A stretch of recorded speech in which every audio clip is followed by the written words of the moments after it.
Hi friends. So இன்றைக்கி நம்ம என்ன பார்க்க போகிறோன்னா, இந்த மாதிரி ட்ரெண்டியான simple designer blouse sleeve design தான் பார்க்க போகிறோம். நீங்கள் இப்போ தான் பிகினராக இருக்கீங்கன்னா மறக்காமல் இந்த வீடியோ வாட்ச் பண்ணி நீங்களும் ட்ரை பண்ணி பாருங்கள். உங்களோட எக்ஸ்பீரியன்ஸை ஷேர் பண்ணுங்கள். இப்போ நம்ம வீடியோக்குள்ளே போயிடலாம். ஸோ இந்த டிசைனுக்கு தேவையான போட்லி பால்ஸை வந்து நம்ம ரெடி பண்ணிகிட்ருக்கோம். இந்த மாதிரி ஸ்கொயரான கிளாத்தில் ஒரு 1.5 இன்ச் அகலம் சைடு இருக்கக்கூடிய ஒரு ஸ்கொயர் மாதிரியான பிட் கிளாத்தில் வந்துட்டு நம்ம இந்த மாதிரி ஸ்பாஞ்ச் பால்ஸ் வந்து நமக்கு கடையில் கிடைக்கும். பட்டன் ஹவுஸில் ஃபேன்சி ஸ்டோர்ஸ்லாம் கிடைக்கும். இது வந்து ஒரு பேக்கெட் 30 ருபீஸோ ஏதோ வருது.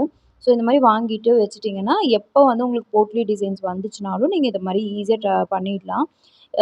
இது வந்து பார்த்திங்கன்னா, ஒரு சிலது வந்து அன்ஈவனாக இருக்கும். ரொம்ப குட்டியூண்டு இருக்கும். ஒன்று ரொம்ப பெருசாக இருக்கும். அதில் வந்து மீடியம் சைஸ் இருக்கிறத பார்த்து, ஒரே மாதிரி இருக்கிறத பார்த்து எல்லாத்தையும் எடுத்து வச்சுக்கோங்க. அதுக்கப்புறம் இது எல்லாத்தையுமே பூ கட்டுற மாதிரி சுற்றி சுற்றி நாட் போட்டுட்டு ஒன்றா கட் பண்ணி எடுத்து வச்சுக்கலாம். உங்களுக்கு எந்த அளவுக்கு வேணுமோ அந்த அளவுக்கு ரெடி பண்ணிக்கோங்க. இதுக்கு வந்து நீங்கள் சாரியோட கிளாத்து இல்லை கான்ட்ராஸ்ட் கிளாத், இப்போ சாரி வந்து ரன்னிங்காக இருந்துச்சுன்னா நீங்கள் கான்ட்ராஸ்ட் கொடுக்குறீங்கன்னா கொடுத்துக்கலாம். நீங்கள் கொடுக்குற டிசைன்ஸ் வந்து கஸ்டமருக்கு பிடிச்ச மாதிரி இருக்கணும். அது ஒன்று தான் உங்களுக்கு கான்செப்ட். அவங்க ட்ரெடிஷ்னலாக கேட்குறாங்களா இல்லை ட்ரெண்டியாக கேட்குறாங்களா? ஸோ அதுக்கேற்ற மாதிரி நீங்கள் அந்த டிசைன்ஸை க்ரியேட் பண்ணிக்கலாம். ஸோ இது வந்து கொஞ்சம் ட்ரெண்டி டிசைன்ஸ் தான். ஸோ இந்த மாதிரி ஃபேன்சி சாரீக்கு இந்த மாதிரி டிசைன்ஸ்லாம் ட்ரை பண்ணலாம். இது வந்து த்ரெட் பைப்பிங் ஆல்ரெடி நான் வந்து சாரீ கிளாத்தில் ரெடி பண்ணியிருக்கேன். ப்ளவுஸில் வந்து லைன்ஸ் வருது. சாரீ கிளாத்தில் வந்து ப்ளைனாக வருது. இது வந்து ஒரு கோட்டா சாரீ மாதிரி இருக்குது. ஸோ இந்த மாதிரி சாரீக்கெல்லாம் இது வந்து இந்த டிசைன்ஸ் ரொம்ப நல்லாயிருக்கும், சூட் ஆகும். இப்போ வந்து மெயின் கிளாத்தில் வந்து சாரீ கிளாத்தில் கொஞ்சம் சைடில் கிளாத் பத்தாததுனால இந்த மாதிரி நான் அட்டாச் பண்ணிக்கிறேன்.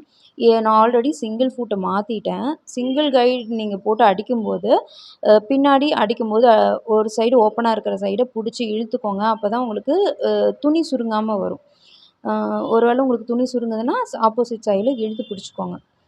ஸோ இந்த மாதிரி நீங்கள் அடிக்கும்போது ஈஸியாக அடிச்சிடலாம், உங்களுக்கு சுருங்குது அப்படின்னா. ஓகேங்களா? உங்களுக்கு ஃபூட் வந்து எப்படி சேஞ்ச் பண்ணுறது அப்படின்னு உங்களுக்கு வேணும் அப்படின்னா கமெண்ட் பண்ணுங்கள். நான் உங்களுக்கு அந்த வீடியோ போட்டு காமிக்கிறேன். ஸோ இப்போ வந்து நம்ம வந்து கையில் தான் லைனிங் கிளாத்தில் தான் வந்து நம்ம எப்போவுமே ரெடி அளவு எடுப்போம். நான் வந்து அப்படி தான் எடுக்கிறேன். இதில் வந்து கையில் உள்ளே எவ்வளோ கிளாத் போகுமோ அந்த விட்டுட்டு வெளியில் வர்ற கிளாத்தில் மட்டும் நம்ம வந்து ஒன் சைடாக வந்து இந்த மாதிரி வச்சுட்டு வரோம். உள்பக்கம் பார்த்தா அதாவது கையை மேலே பார்த்த மாதிரி இந்த பால்ஸ் இருக்கணும். கீழே வந்து வேஸ்ட் கிளாத் இருக்கணும். அந்த ரஃப் கிளாத்தில் உள்ளே போகிற மாதிரி. இது வந்து ஒரு பாலுக்கும் இன்னொரு பாலுக்கும் நடுவில் 3/4 இன்ச் வரைக்கும் நான் விடுறேன். இது வந்து நான் அப்ராக்சிமேட்டாக கண்ணில் பார்த்து கண் அளவுலேயே நான் இதை வந்து ஸ்டிச் பண்ணிக்கிறேன். உங்களுக்கு இது மாதிரி பண்ண தெரியலன்னா நீங்கள் ஆல்ரெடி மார்க் பண்ணிக்கோங்க. ஒன்றும் தப்பில்ல. நீங்கள் பிகினராக இருக்கீங்க அப்படின்னா உங்களுக்கு டவுட்டாக இருக்குது அப்படின்னா நீங்கள் அந்த மாதிரி மார்க் பண்ணிக்கலாம். நான் ஆல்ரெடி நிறைய ஸ்டிச் பண்ணதுனால எனக்கு ஈஸியாக இருக்குது. நான் இப்படியே பண்ணிக்கிறேன். இதுக்கப்புறம் வந்துட்டு நம்ம இதுக்கு மேலே வந்து பைப்பிங் வைக்க போகிறோம். இன்கேஸ் நீங்கள் வந்து சாரீ கிளாத்தில் வைக்கிறீங்கன்னா ஃபஸ்ட்டு பைப்பிங் வைக்கணும். அதுக்கப்புறம் தான் பால்ஸ் வைக்கணும். ஸோ இது வந்து சேஞ்ச் ஆகும். இது ரெடி அளவு எதில் இருக்கோ அதில் வச்சிங்கன்னா உங்களுக்கு ஈஸியாக இருக்கும். ஓகேங்களா? இப்போ வந்துட்டு இது 2ம் ஆர்ம் ஹோல் ஃப்ரண்ட்டில் வர்றது 2ம் அடுத்தடுத்து வந்துச்சுன்னா உங்களுக்கு கை வந்து ஆப்போசிட்டாக வரும். நிறைய பேர் பண்ணுற பிகினர்ஸ் பண்ணுற மெயின் மிஸ்டேக்கே வந்து கை வந்து 2 கையும் ஒரே பக்கம் வர மாதிரி திருப்பி வச்சுருவாங்க. இது வந்து சாதா ப்ளவுஸ்க்காக இருக்கட்டும், லைனிங் ப்ளவுஸ்க்காக இருக்கட்டும், சாதா ப்ளவுஸ் கூட கொஞ்சம் வந்து ஈஸியாக இருக்கும். டப்புன்னு பார்த்துடுவாங்க. ஆனால் இந்த லைனிங் ப்ளவுஸ்லாம் மாற்றி மாற்றி தைக்கும்போது கிளாத்து, ஃபேப்ரிக் எல்லாம் சேர்த்து வச்சு தைக்கும்போது இந்த மாதிரி கன்ஃப்யூஸ் பண்ணுவாங்க. ஸ்டார்டிங்கில் எனக்கும் இந்த மாதிரி நிறைய நடந்திருக்கு. அது வந்து நம்மளோட டெக்னிக்ஸ். நம்ம வந்து துணியை எடுக்கும்போதே இது ஃபஸ்ட்டு இதை தான் ஸ்டிச் பண்ணணும்னு நம்ம வந்து ஒரு பழக்கம் கொண்டு வந்துட்டோம்னா நமக்கு இது ஈஸியாக இருக்கும். இப்போ வந்து போட்லீஸ் எல்லாம் வச்சாச்சு. இதுக்கப்புறம் இதுக்கு மேலே வந்து நான் பைப்பிங் வைக்க போகிறேன். த்ரெட் பைப்பிங் ஆல்ரெடி நான் பண்ணி வச்சுட்டேன். அதனால் அதை அப்படியே எடுத்து மேலே வச்சுக்கிறேன். த்ரெட் பைப்பிங் எப்படி பண்ணுறதுன்னு உங்களுக்கு தெரியலன்னா நான் இதுக்கு உங்களுக்கு வீடியோ வேணும்னா கமெண்ட் பண்ணுங்கள். நான் வீடியோ போடுறேன். ஸோ இந்த மாதிரி டிசைன்ஸ் வந்து நீங்களும் ட்ரை பண்ணி பாருங்கள். நீங்கள் வந்து ட்ரை பண்ணாத வரைக்கும் உங்களுக்கு இந்த மாதிரி டிசைன்ஸ் வராது. நீங்கள் நிறைய ட்ரை பண்ணிகிட்டே இருக்கும்போது தான் இதில் இருக்கிற டெக்னிக்ஸ் ஆகட்டும், இல்லை வந்து ஒரு டிஃபிகல்ட்டீஸையும் உங்களுக்கு ஃபேஸ் பண்ண முடியும். அப்போ தான் உங்களுக்கு அது என்ன ப்ராப்ளம் அப்படின்னும் தெரியும்.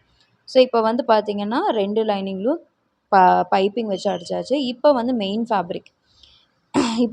ஃபேப்ரிக் எடுத்து நம்ம போட்டு அது மேலே உல்டாவாக போட்டு நம்ம வந்து ஸ்டிச் பண்ண போகிறோம். இது வந்து மெயின் ஃபேப்ரிக்கு அதுக்கு மேலே வந்து போடுறோம். ஏன்னா ஒரு பக்கம் மெயின் ஃபேப்ரிக் வந்து ஒரு பக்கம் ஃப்ரண்ட் பேக்குக்கு ஏற்ற மாதிரி கட் பண்ணியிருப்போம்.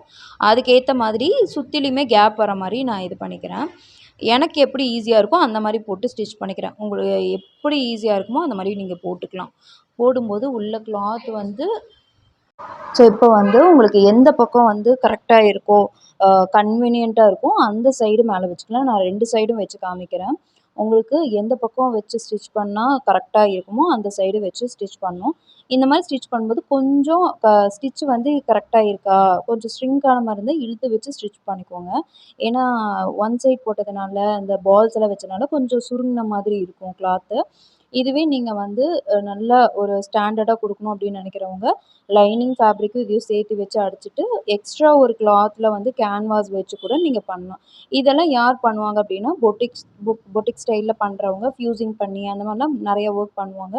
ஏன்னா அதுக்கு அவங்க நிறைய சார்ஜஸும் வாங்குவாங்க. பெர்ஃபெக்ஷன் இன்னும் நல்லாயிருக்கும். இப்போ பார்த்தீங்கன்னா ரெடி ஆயிடுச்சு. இதை அப்படியே ரிவர்ஸ் பண்ணி நம்ம வந்து ஒரு ஸ்டிச் போடலாம். இந்த எக்ஸ்ட்ரா ஃபேப்ரிக்லாம் கட் பண்ணிவிட்டு அதுக்கப்புறம் இதை அப்படியே உல்டாவாக போட்டுட்டு நம்ம ஒன் சைட் ஃபூட்டரில் நம்ம வந்து அடிச்சுக்கலாம். ஸோ இதை வந்து இப்படி திருப்பி எந்த பக்கம் கைட் போட்டிருக்கோமோ அதுக்கேற்ற மாதிரி நம்ம உள்ளே வர மாதிரி வச்சு அடிச்சுக்கலாம். இப்போ வந்து ஆப்போசிட்டில் உள்ளே வச்சு நான் அடிச்சுக்கிறேன். உங்களுக்கு கைடு மாற்றுறதும் உங்களுக்கு ஆப்போசிட்டில் மாற்றிக்கலாம். எந்த பக்கம் வேணுமோ அந்த பக்கம் ஏற்ற மாதிரி மாற்றிக்கலாம். ஸோ இப்போ 2 ஸ்லீவும் ரெடி ஆயிடுச்சு. ஜஸ்ட் ஒரு 10 மினிட்ஸில் ரொம்ப ட்ரெண்டியான அழகான ஸ்லீவ் ரெடி ஆயிடுச்சு. நீங்களும் இந்த மாதிரி ட்ரை பண்ணி பாருங்கள். இன்னும் மெயின் ஃபேப்ரிக்கும் லைனிங்கையும் நம்ம அட்டாச் பண்ணல. அது மாதிரி இதை வந்து சேர்த்து வச்சு அட்டாச் பண்ணிடலாம் சுற்றியும். சேம் கைடில் தான் நான் இது வந்து அட்டாச் பண்ணுறேன். உங்களுக்கு வேணும்னு நீங்கள் அதுக்கப்புறம் வந்து நார்மல் கைடு போட்டுட்டு நீங்கள் அதுக்கப்புறம் அடிச்சுக்கலாம். எக்ஸ்ட்ரா ஃபேப்ரிக்லாம் எடுத்ததுக்கப்புறம் நமக்கு ஸ்லீவோட ஷேப் வந்து கரெக்டாக கிடச்சிரும். ஸோ இந்த மாதிரி நிறைய டிசைன்ஸை நீங்கள் ட்ரை பண்ணி பார்த்துட்டு உங்களுக்கு ரிசல்ட் எப்படி வந்ததுன்னு ஷேர் பண்ணுங்கள். உங்களுக்கு இந்த மாதிரி நிறையா வீடியோஸ் வேணும்னா மறக்காமல் ஃபாலோ பண்ணி சப்ஸ்கிரைப் பண்ணிவிட்டு உங்களுக்கு தேவையான கொஸ்டின்ஸை கமெண்ட்டில் கேளுங்க. தேங்க்யூ ஃபார் வாட்சிங். தேங்க்யூ.